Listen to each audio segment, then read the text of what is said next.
As the army chief, he is already the most powerful man in Pakistan. But now, he has just got more powerful.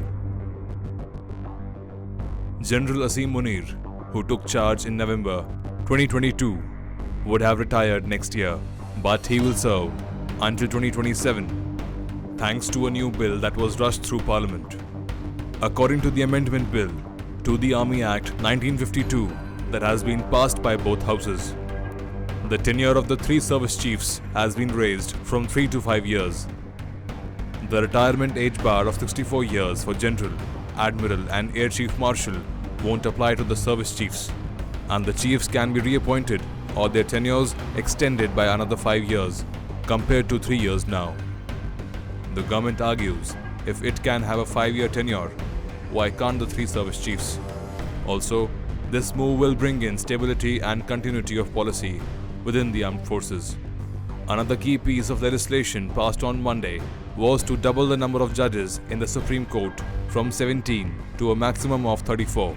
6 pieces of key legislation were passed in the lower house in just 24 minutes. In the upper house, it took even lesser time, 15 minutes. No debate was allowed. The opposition is livid and is calling the ruling coalition a government of thieves. कल जनाब speaker जिस undue haste के साथ legislation इस house में हुई है, शर्मनाक वाकया हुआ है। कल ऑपोजिशन का हक है, हम लोग यहाँ पे लोगों का मैंडेट लेके आए हैं। ये फॉर्म 47 गवर्नमेंट यहाँ पे चोरों की गवर्नमेंट बैठी है, ये चोर यहाँ पे है, ये गासिब है, इन्होंने डाका अवाम की मैंडेट में डाला है। लफ्ज़ हम हज़फ करते हैं। We reject this government. Pakistan has been under army rule for over 3 decades since it was carved out of India. So, was there any need to give more power to the head of an institution that already calls the shots? And won't the move create heartburn among the second rung of generals aspiring for the top slot? Hi, I'm Surya Gangadharan. What conclusions can we draw from what you've just seen and heard coming out of Pakistan? One, it seems that General Asim Munir, the army chief, wants to do one better than his predecessor, General Bajwa. As you're aware, General Bajwa had a number of extensions, and perhaps General Munir wants to do one better than him.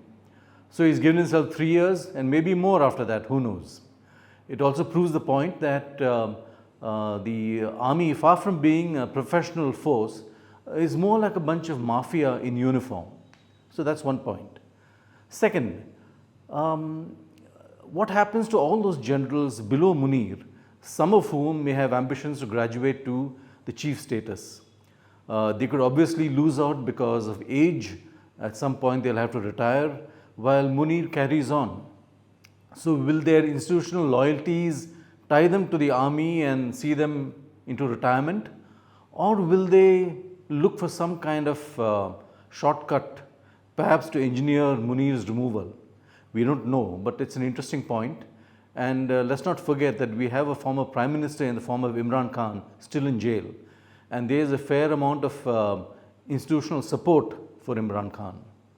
Finally, it also proves beyond a doubt that the government of Shahbaz Sharif, a civilian in every form, is basically a tool of the military.